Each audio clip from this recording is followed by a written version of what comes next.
Hey guys, welcome back to the show. I'm excited about this week. I'm going to do another special episode where I run somebody else's podcast. I was a guest on my friend Angela Gordon. Was on her podcast Ponderbox, which I think you guys should check out. Angela's super fascinating and interesting and kicking butt. Only 3 years into the industry. Myself and our good friend Trevor Halpern, also a local agent here in Phoenix, just got together, had a great conversation. And it just turned out so good. I wanted to share it with y'all. So I hope you, well, number one, will enjoy the episode. And then number two, go check out my friend Angela's podcast called Ponderbox. So I want to talk a little bit to you, Kevin, about how you and I connected. Yeah. I think it was through Instagram, right? It was, yes, 100%. Okay. Yeah, I noticed that you kept showing up in my feed or like maybe reposting some of my friends' stuff. And I was like, hey, why don't we know each other? We clearly know a lot of the same people. Yeah. It's kind of like we just keep running into somebody at the same spot. Right. Except for you and I, that was Instagram. Yeah, Instagram. And then we grabbed coffee. Yeah. In downtown Gilbert. And that coffee shop, unfortunately, is closed now. But oh, that's right. Didn't it close like right after we went? yeah, shortly after. It was a good spot. It was a good spot. Okay, so I think one thing that drew me to you is just your natural ability to build relationships. You're really good at it. I think that business came up eventually, but I think you do a really good job just kind of getting to know the person, things that they like. I think you do a really good job just picking up on just little cues about things. So tell me a little bit about your, I don't want to say strategy because I think it has good intention. But yeah, I guess strategy. I think strategy is a fair word because I think once I learned that that's what I was good at. So like I'll joke, I'll be like, yeah, I think I've realized my only skill in life is I know people and they tend to be pretty smart. And then I'll introduce them to each other and sort of get out of the way. Yeah.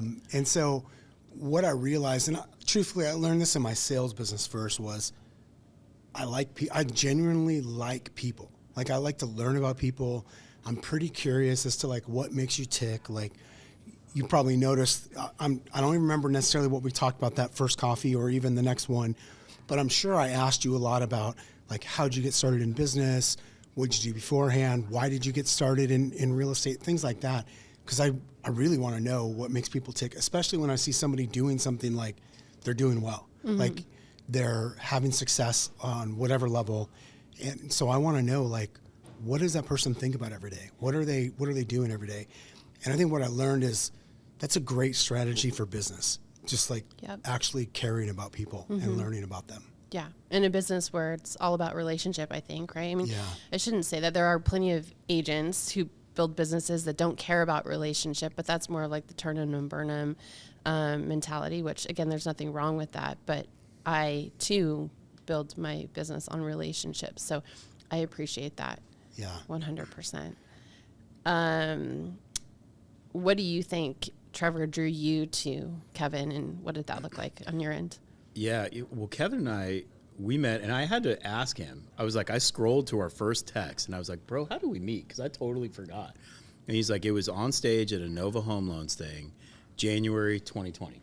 Yep. And it's one of those things where Noah, whose office we're actually in, he invited me to be a panelist on stage, an agent panelist, and Kevin was up there and Fred was up there, and like Kevin would answer something, I'd be like, I like that, and like I'd look over at him like, I like that, and then I'd answer something, he'd look over at me like, I like that, and literally right after we're like, bro, we need to know each other. And it was the way we approach business, the way we approach that relationship building, the way we approach problem solving, like so much of it just aligned right there on stage to the point where we were like, yeah, we got to know each other. So started, I think it probably started as a coffee or lunch, actually. Yeah. Went to Oso. Went to Oso. And then he started inviting me to various things. Never once was there like a pitch. It literally was relationship building. Right. It was value delivery. And so, going to lunches, going to, flew up to Salt Lake City with you for one event. That event actually changed my life. Right. So I kept getting this value delivery from Kevin and his organization. Yep. And it was really based on that first interaction where it was like, I see you. I see where you're coming from. I like what you have to say. Yeah. Dude, we were in a room full of people that were different from us. Like one thing I learned this day, like it was really apparent to me that day, like lenders, while entrepreneurial in a way. It's still, there's more of a corporate structure to it than what like the three of us deal with in real estate every day, where it's really like it begins and ends with us, right? Sure. And so it's a little bit different. So like we were fish out of water. And then the other panelists that day, nothing bad about any of them, but we were very clearly different than the rest of the panelists that day. And so I think it was really easy for us to go, oh, hey, you and I are definitely, we should probably talk after this. Wearing black and a sea of Clear. white. You know, we got to stand it out, right? Yeah. Love black. Yep. Clearly, this was not planned. I love Just it. to Yeah, be we clear. walk in the room and I'm like, oh, hey, We all got yeah, to look at that. Yeah, exactly. So, Kevin, let's talk a little bit about where you think your value add outside of what we've talked about, which the core of it, I think, is relationships. But where do you think your network of people is different than, let's say, to a HomeSmart or any other brokerages out there? So this is where I'll take some credit personally.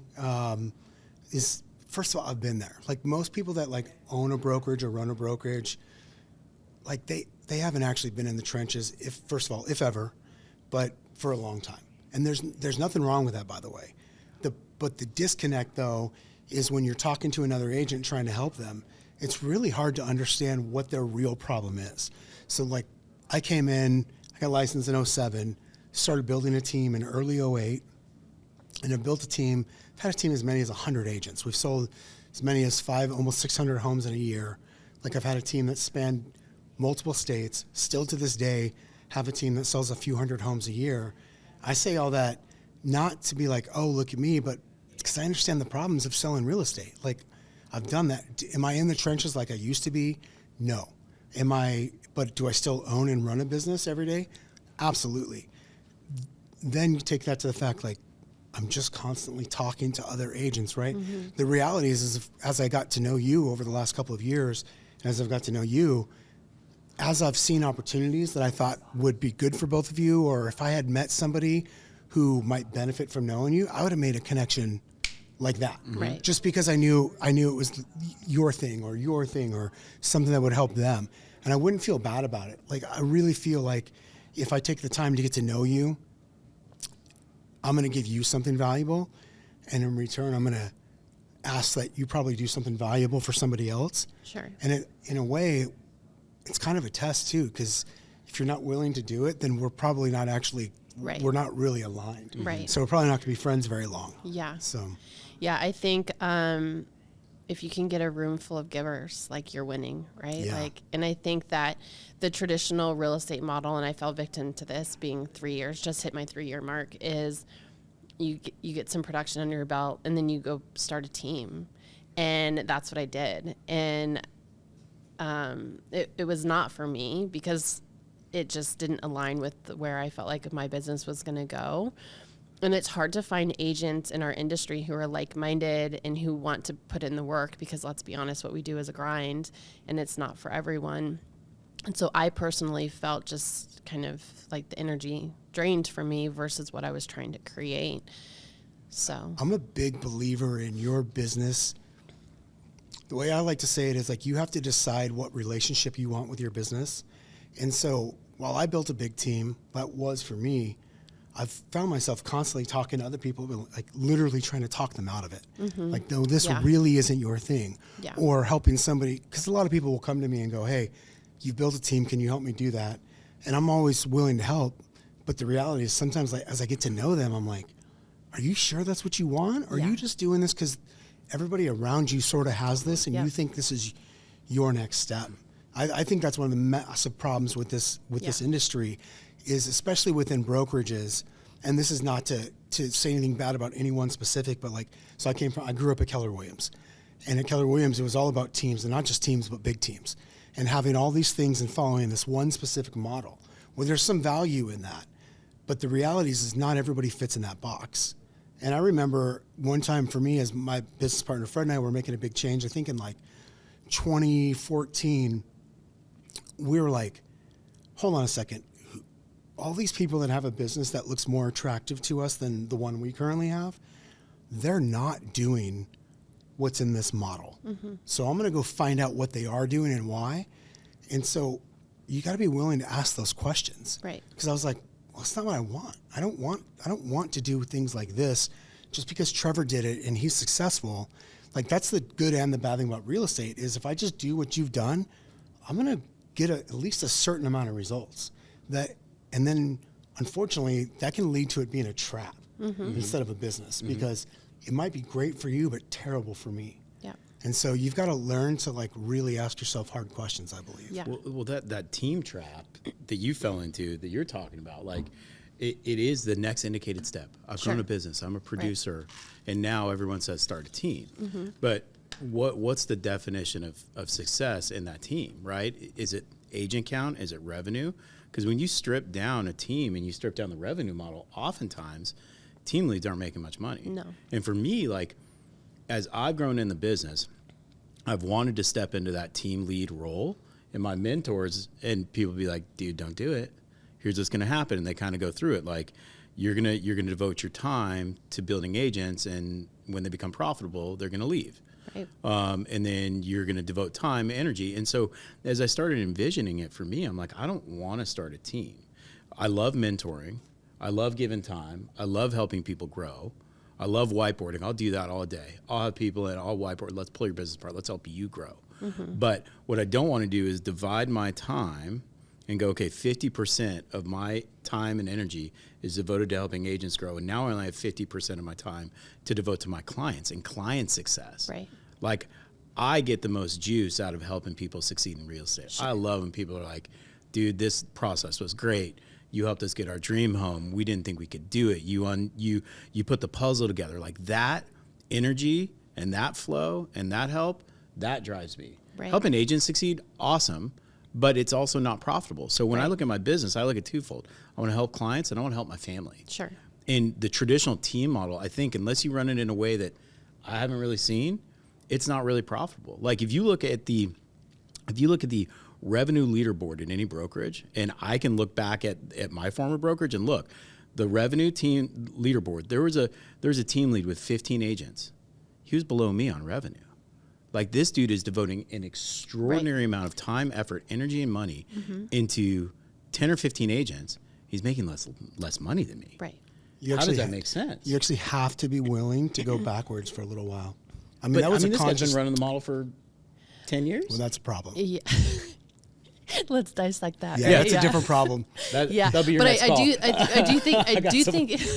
I do think it's a challenge, right? Like I aligned with that because I'm like, I'm trying to build my business. I'm brand new in this business too. So, and from a monetary standpoint, there's more financial profit when I'm doing my own real estate versus the team, right? So, and I think that the trap we fall into, and I talked about dissolving my team for a year before I did it. Well, maybe not a year, maybe like 6 months. The second you started, you're like, maybe I should. Yeah, I mean, I questioned it, right? Because I'm like, I noticed instantly how it was pulling away from my attention, the phone calls, the emails, the coaching, I mean, the one-on-ones, like all of that, right?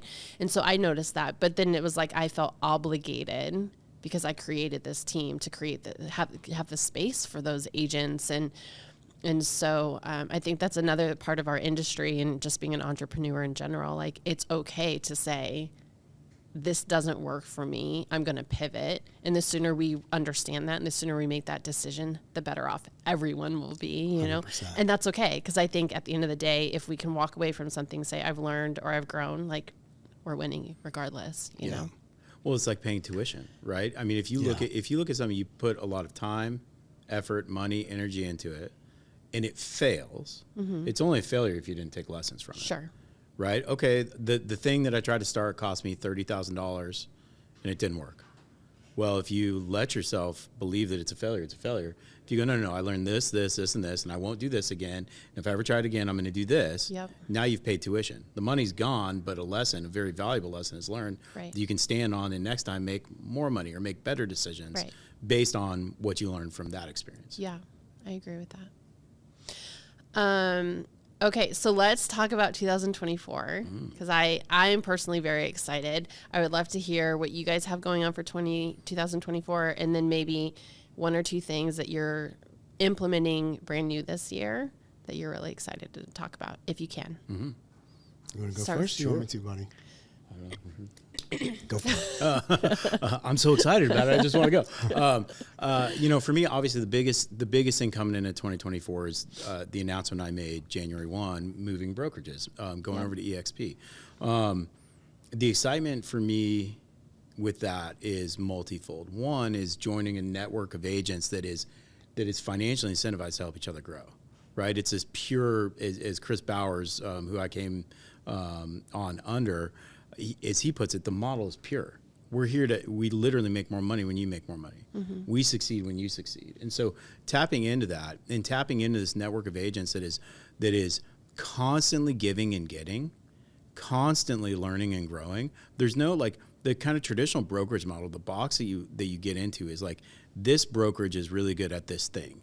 And the knowledge base kind of attracts agents that are into that knowledge base, and it almost becomes insulated, right? The new, the innovative sometimes doesn't quite make it in because it doesn't fit with the model that exists. Whereas joining a network of agents that's international, that's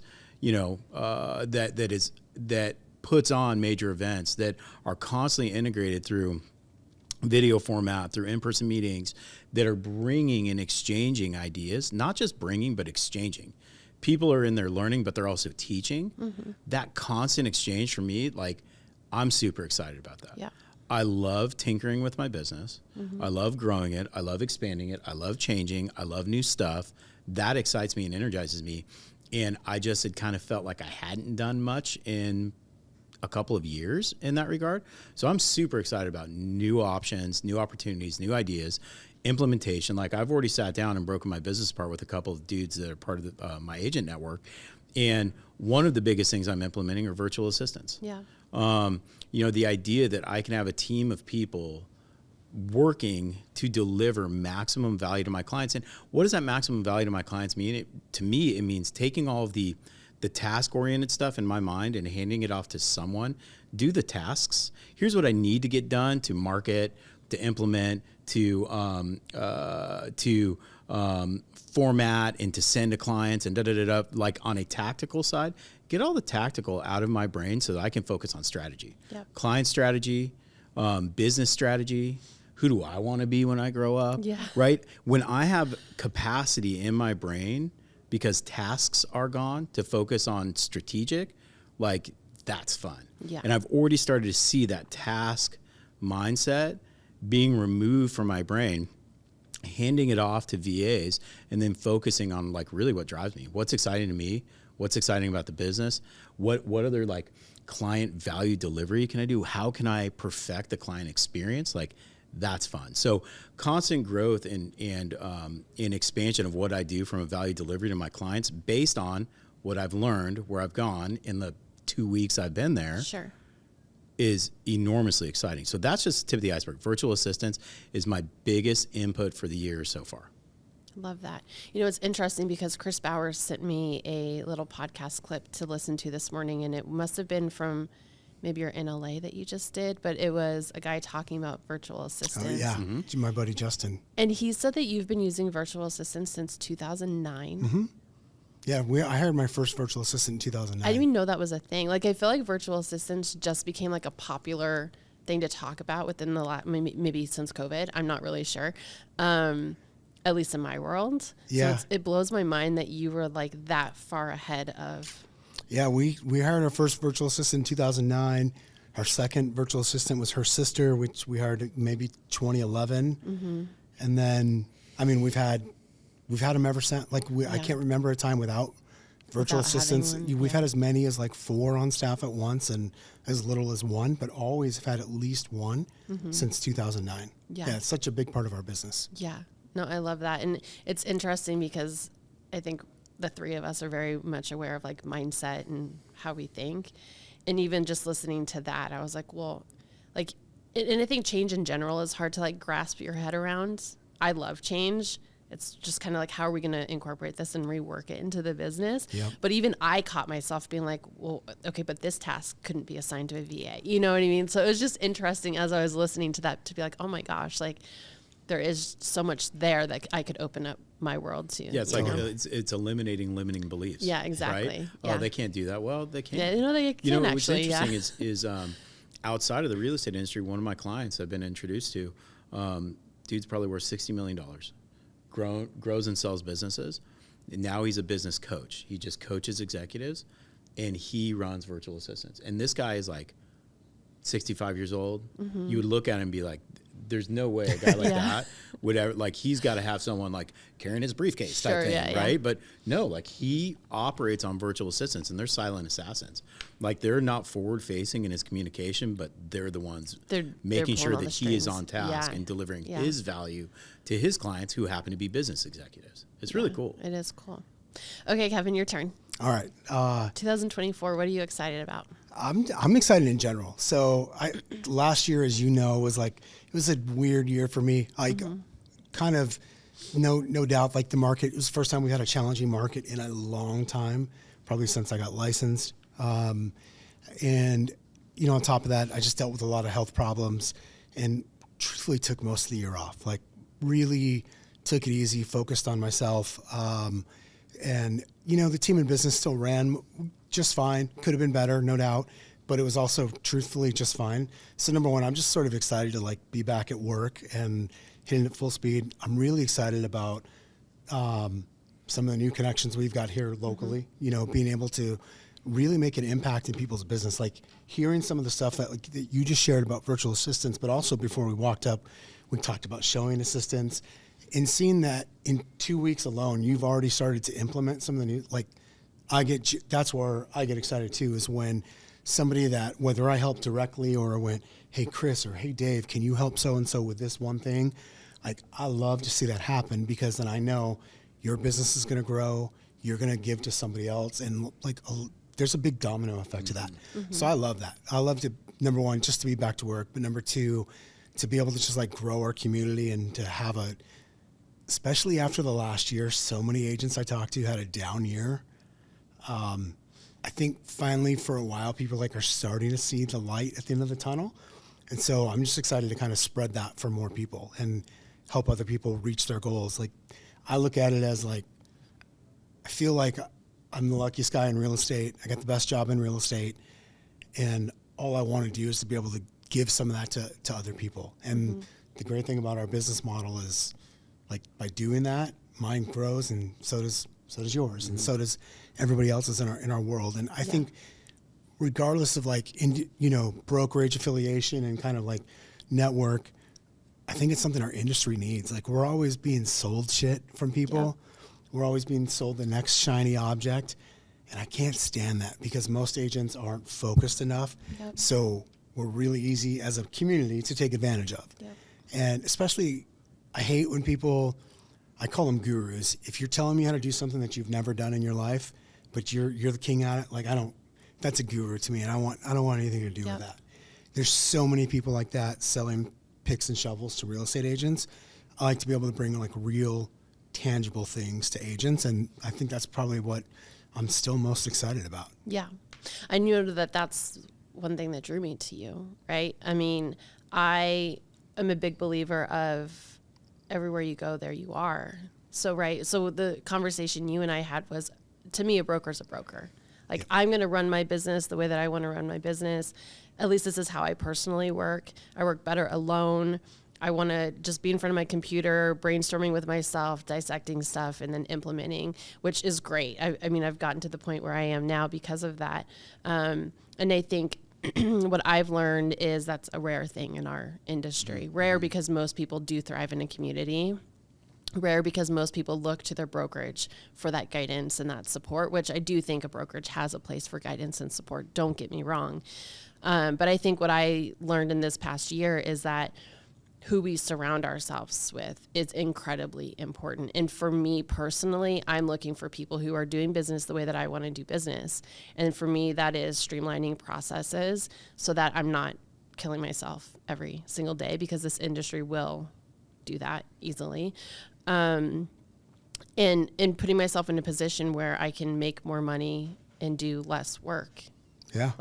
at the end of the day, if I'm being perfectly honest, and I can do that through delegating tasks and being super strategic with my time and making sure what I am doing is efficient, which is why I'm super excited to be with EXP and with your network, because I will say in the last 2 weeks of just having conversations between Dave and Chris and even Trevor, it's like, I also set up a Show-Amy account, right? Because I was paying a showing agent and spending a ton of money doing that. So even that alone is saving me thousands of dollars for 2024.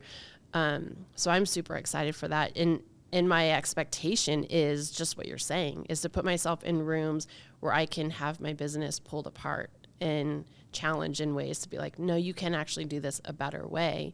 Because up until this point, I've just been kind of winging it, to be perfectly honest. And I've made some mistakes and I learned quickly. So that's the good news. But, As Fred and I were growing our business, I'd always find like about twice a year, we'd go to an event and listen to people, whether like talk on stage or in a smaller room.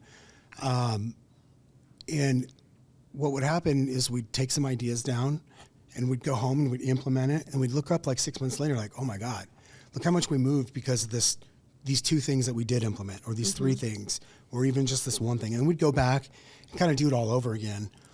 And the reality is there's a time and place for like, let me be alone in front of my computer and let me do this. And then there's like, I got to get back to hearing other people. Maybe I'm listening passively, right, or I'm actually getting some more one-on-one or small group conversations where we're really digging into what I'm doing. That's so valuable. Like, at least for me, that's where my business has always taken the biggest leaps, is when I've got some ideas, then had a chance to go back and implement, and then I get to go back to the ideas. Yep. And then I go back to implement. And I think it's super important to do both. Most people I notice tend to do one or the other, and they just don't work. It's kind of like one of my favorite podcasters says, it's necessary, but it's not sufficient. Like, you have to have both. Yeah. You can't just have one. Both pieces are necessary, but they're not sufficient alone. right. And so that's why I'm so passionate about building the community, is because I believe you said something earlier that made me think of something I say a lot, which is the reason I host so many masterminds, whether it's like the Little Lunch Mastermind or like what you came to in Salt Lake, is because I have a belief if you just put smart people in a room together, kind of toss the ball up in the air, like really good stuff happens. Yeah. You just got to let smart people be smart. Right. Well, and that stuff is so valuable. All the stuff that I've been a part of for you, but that idea of ideation to implementation, to your point, people do one or the other. Like, there have been plenty of times it's like, where I've been in front of a room teaching or whatever, I see someone scribbling notes, and it's like they've been to classes, they've scribbled notes, are they doing anything? And then there's some, like, are they taking anything? Are they actually implementing? Like, and then there's been times where someone's like, leaning here, not doing anything. And then it's like, what are you guys getting from this? If you're just coming, passively listening is fine. Maybe you'll get an idea and they'll slowly implement. I think a lot of what happens in our business is you go to something, you scribble the notes, you're enthusiastic about it, you get back and you start thinking about the implementation, and it's too macro. It's too big. You get stuck. Like, to get from here to here, I got to do all this. And so you get stuck because you just defeat yourself. You present yourself with a limiting belief, or like what I've had to do myself in my personal practice is really dig deep into incrementalism. Okay, like, if I teach my methodologies, I teach what my marketing mix, what my system is to agents, I always tell them, like, don't think you have to take this and do this whole thing. I may have 15 things that I do. Those 15 things have been developed over the 12 years I've been in the business, right? I didn't do all of them now. Right. And I think that's where agents, especially the competitive nature, where literally this business is like, we re-rank ourselves. Hey, how many homes you sell? How many sides you do? What's your volume? Like, or you can look someone up really easily. Is that what we right? sound like? Yeah, the bros. With the real deeper estate bros. voice, just yeah, like that's definitely that, what yeah. you sound like, Angela. Yeah. Especially right now, right? With my smoky voice. Smoky. Smoky. There used to be Smoky. Now there's Smoky voice. But I think you get trapped in this, like, it's too overwhelming. Yeah. And I think it's really important to go, hey, look, I'm in this business for the long run. I've got 4 ideas I want to implement this year, so I'm going to do 1 a quarter. Right. How do you break it down? And like, you eat an elephant one bite at a time. And I think people, they're so used to comparing themselves to others, right? Yeah. You eat the elephant one bite at a time. And so you just break it apart and you just chomp on a little bit today and a little bit tomorrow. But like, you have to have a plan. You have to have structure. You have to implement. And like, the only person that's going to give you a plan and structure and help you implement is you. You can have accountability partners. Sure. And that's what I think this network of agents is really good at. But also, like, you see these people moving and shaking and you're not moving and shaking. Like, what am I doing here? Right. Like, you have to actually do the work and go into seminars or being the agent that goes on all the real estate tours and gets the free lunches, but you're not doing real estate. Like, do real estate. Yeah. And then maybe go into That's how we make money at the end of the day, right? Like, that's how I break down my day. I'm like, what are my money making activities? That's where I'm going to spend my time. Huge. Everything else is kind of second, you know? So, okay. So 2024 for me, I'm super excited. Not only to be joining EXP, which I'll be perfectly honest, didn't think I would ever be here. I remember I've told you, Kevin, a couple times, like, I'm never moving. And it just got to the point too, where I was just like, okay, I do my business a little bit differently. How do people, and I'm a big believer of, you want to find people who are doing the business, running their business the way that you are, and align yourselves with that. So I appreciate you connecting me with Chris, because I will say Chris runs a business that I want to run. And so he's been a valuable resource, and I'm sure I'll talk to him at one point on this podcast too. So I'm super excited for that, and how I can just, again, break down my business, become more effective and efficient, and make more money. Also super excited about this podcast. So this has kind of become its own thing, and we officially are launching the podcast this year. Has the name Ponderbox, which I'm super excited about. It will have our first actual recording on the 24th of January. And so it's a completely different format.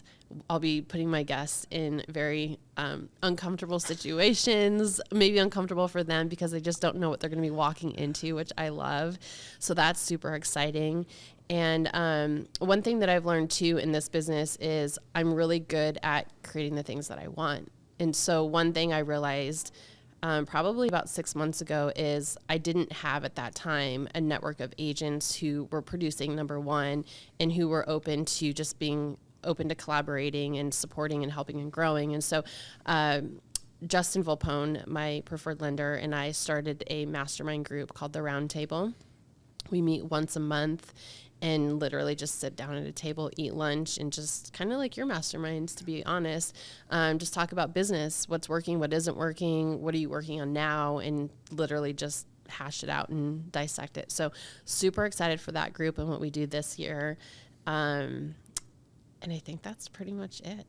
Super excited for the industry this year. I think 2023, for what I know, like that was more a mental year. Like, what do you have in you to keep pushing and get out of your funk? Because the quicker you get out of it, the better off you are. So that's what I learned in 2023 is the mental challenge, which I personally love that. So I'm excited that hopefully 2024 will reward those of us that put in the work during that grind. So it definitely will. I appreciate that.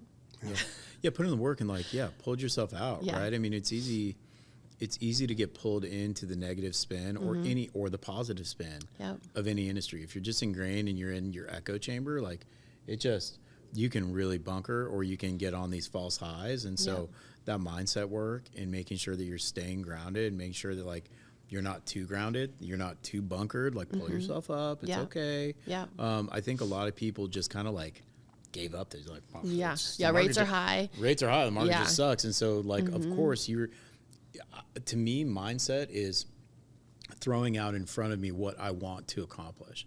So if I'm throwing negative energy out in front of me, I'm going to stumble upon negativity. Right. If I'm throwing positivity out in front of me, I'm going to stumble on positivity. And if I'm throwing neutrality out, I'm just going to kind of stay the same. Yeah. And 2023 for me was a little bit of a mix of all of it. And so I think what I got was just neutrality. Yeah. And it put in a sharp contrast that I need to be making changes in my business and how I'm approaching it, which kind of opened the door to further conversation. I literally we hadn't had lunch in a while, and one of us was like, dude, let's go to lunch. And we sat down, and I think one of the first things I said, he was like, bro, tell me about EXP. Let's go. Yeah. You totally caught me off guard. Opening the door. Kevin's I've been waiting for this. Yeah, because he's never he's never been like, bro, let me tell you about the model or whatever. I was like, dude, tell me about it. Like, I'm open. I'm opening the Yeah. door for you, sir. And so he's like, all right, let's go. Yeah, he was ready for it. But it was also like, Yeah. because I was ready for it. Yeah. And I had finally come to a conclusion that, like, dude, the way I'm doing this is it's not the way I want to be doing it. Yeah. I don't feel great about my approach to the business. Something, though, that I'll say about both of you is you were both brave enough to go, I think I need a change, and I'm going to say something about it and actually explore this. Because I think a lot of people, I know, psychologically, people get locked into, I made this decision, I'm a so-and-so agent, right? And I'm a this company agent, or I'm a this type of agent.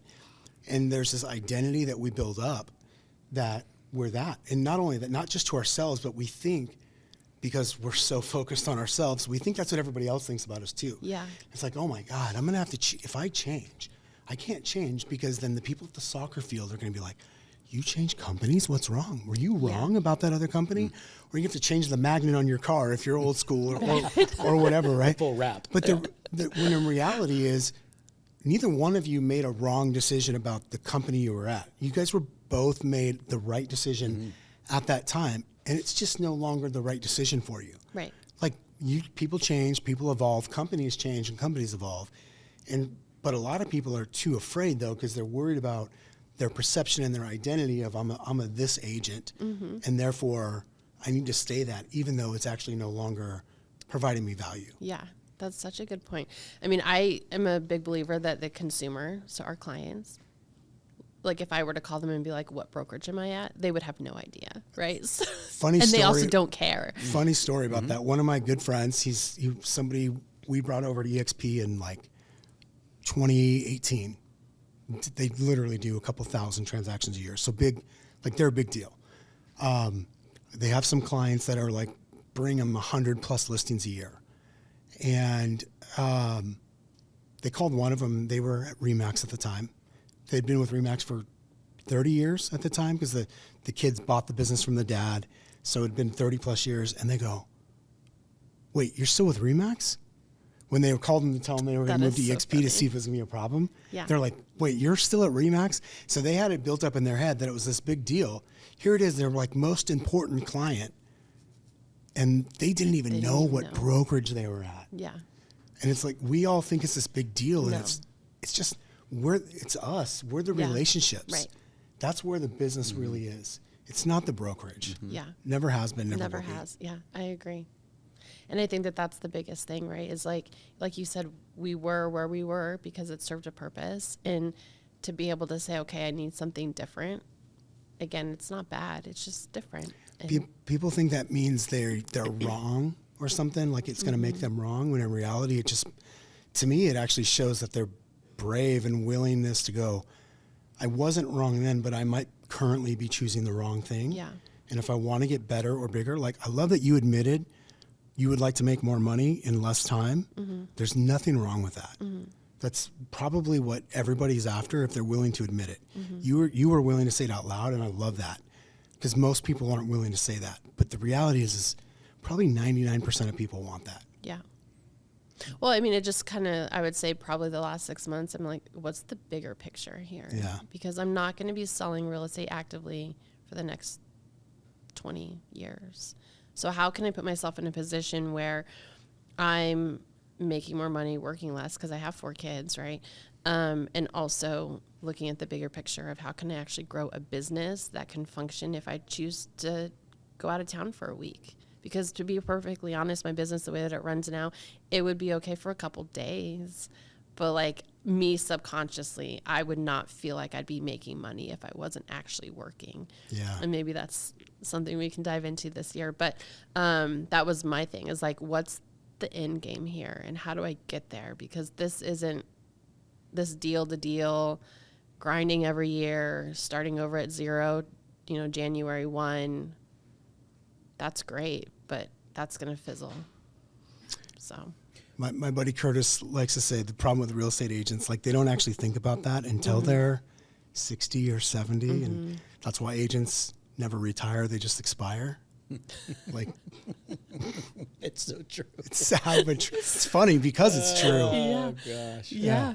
Well, it's interesting when you're talking about like these big decisions, right? Like, there's so many agents that look at their businesses and they go, they go, it's not, I'm not getting what I want out of this, right? We all talk to agents like that all the time. But to your point, like you're assigning where you are and who you are fuels your ego. And you're like, okay, like this is who I am as an agent. I know it's not filling me right now, but my ego is so attached to this thing that I'm just going to keep going. I'm not going to look outside. And one of the key things that Chris Bauer said to me, I love looking at things through this lens now. And this was just a couple weeks ago. We were breaking my business down. Dave Z, Chris, and I were in my conference room breaking my business down. Like literally right there, found tens of thousands of dollars in savings.